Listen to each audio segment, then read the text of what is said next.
Yeah. What up, though, world?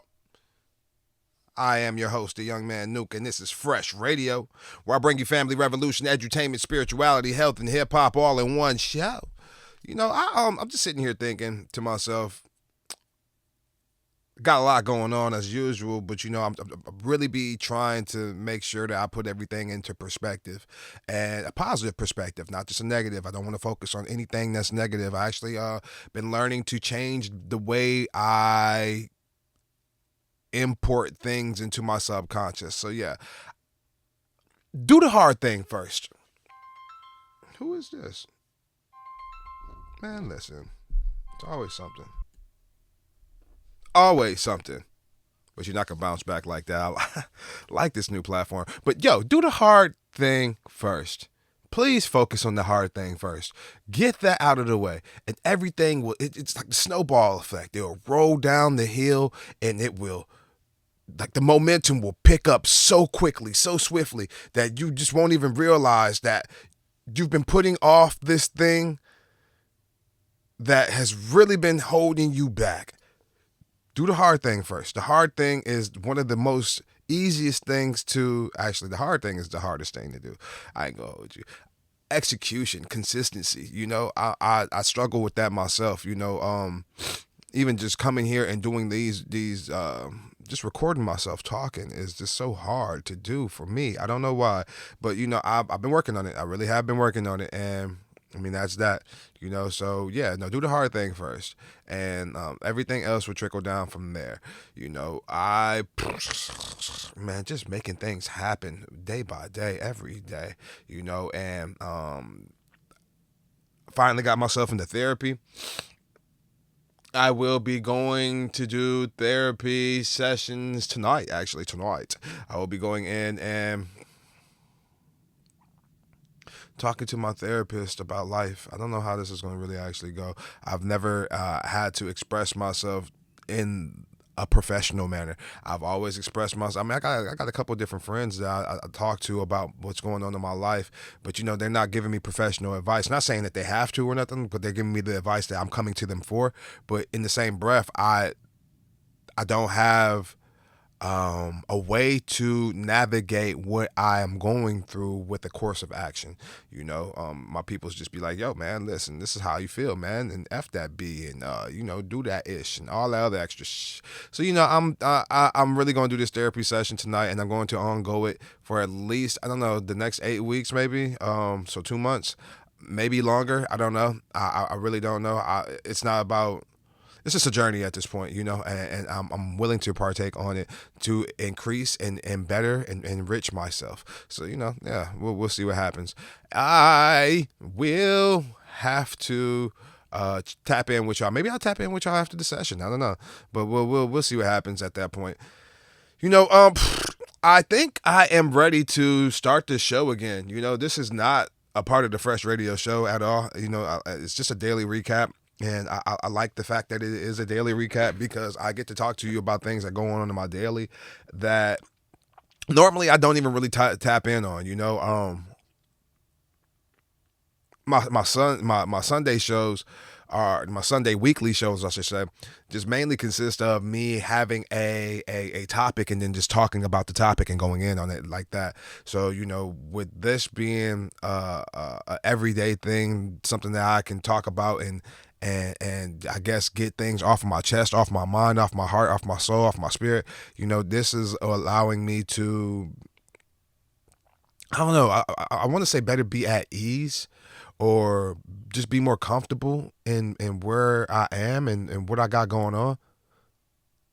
Yeah, sounds right, right? That sounds right. So yeah, I do like the fact that I have this ability to have this portion of my platform for that. And I just want to move forward and continue to do these things. I want this to be somewhat of a catalog. I want this to be somewhat of something that I personally can look back on. And, I want my children to be able to look back and be like, yo, my dad was going through these things at this point in time, and he never even said anything about it. So yeah, that's like kind of like what my situation is at this point. I don't I don't necessarily have a direction for these daily shows, but I know I want to just get things off my chest, off my mind. So, that's what we got going on here. Don't even really want to go too long, man. 10, 15 minutes, if that. Sometimes I may go longer than that, but just because I just want to be able to be expressed, say these things, and get a couple, get a couple advertisements. What they can say, pay these bills with the vocals that I be soaking. So whatever I just said, yeah. But yeah, that's the main thing that I got going on. Honestly, I think I'm going to get in a conversation with my man, my brother, D Kappa, out in Chicago, Chi-Town. You dig? He working on the project. I don't know nothing about the project that he working on for real, other than he coming at the mugs from an angle. You dig? And we'll see what happened with that. So I'm always tapping with him just to see what's going on, just to see if I can be down on the project or something like that. We need to work on a song together, or maybe I even get him on the show, for him to get to talking about his talk. But we'll see what happens. I also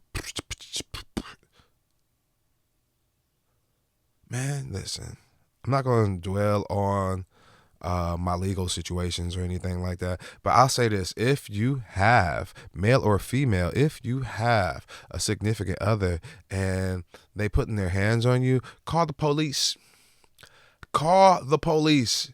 Dog, let the laws take care of them. You dig? Don't worry about being what's the word? Fellas, don't worry about being a bitch ass nigga. Call the police on that hoe. She put her hands on you, or if you got a cousin, a sister, a auntie, call her and let her put hands on that hoe. You dig? And likewise to you women, if your man is putting hands on you, call the police on that bitch ass nigga. You dig? If you got a brother, a uncle, a father, or even a male best friend that really actually cares about you and your well-being, call them and let them beat the brakes off that man. Please y'all don't have to go through these things and allow people to get all off in your space and your face and point fingers and all this and push you in the head and smack you or punch you or throw you down or body slam you, have you missing teeth, scratches all in your face, on your body, on your hands, bite marks, all whatever it may be. Call the police. Call the police. I mean, man, listen. Call the police. The reason why I say call the police is because if you don't do anything, it's going to continue. It will continue. Call the police. I don't suggest anybody. I mean, and the economy is so terrible, but I don't suggest anybody move in with anybody unless they got like a legal license, marriage certificate or something like that. Other than that, man, listen, you don't have to live with somebody who put their hands on you. You did leave. Call the police. Get an escort, get a protective order, get a PO. You did definitely get one of those. You dig? And I know that these things aren't 100% most of the time, but man, listen, call the police. Do that. Please do that. For your own safety. Call the police. You dig? Let the laws get involved. Yeah, it's a shame that me as a black man am stressing to everybody, not just black people, white people, Asian people, clear people, red people, pink people. I call the police. Call the slave catchers. Catch Freeman. Let that happen. That sometimes people need to sit down and think about what they've done, about the actions that they're. Call the police. Let the police deal with it. Let the police deal with it. Yes. Let the police deal with it. That's all I'm going to say on that level. Going to be releasing the song. Man, I'm going to be releasing the song. The song is 20 years old. I ain't going to hold you up. That's wild for me to even think about saying, but the song is 20 years old. 21 actually this year. And I've just been holding on to it. I've been sitting on it. I've been sitting on the classic song. Me and the late, great, legendary MC Breed, man, we was in the studio together. And yeah, it was It was a magical time for me because I mean I knew who MC Breed was. I know who MC Breed is. I listened to MC Breed's music. I listened to him and Tupac. Him and DOC. I listened to their music. Listen to his music. So he was the first Midwest rapper to make it big. Understand that. Not just in Michigan, the Midwest. He's the first one to blow up, out of Flint, Michigan. And he did a song with me. I did a song. Well, he did a song with me. He's featured on my song. Like, for real, I can get him removed from the song, but why would I? Like, I don't even want to touch the song. I don't want to re-freak the verse. I don't even think I want to remix the song.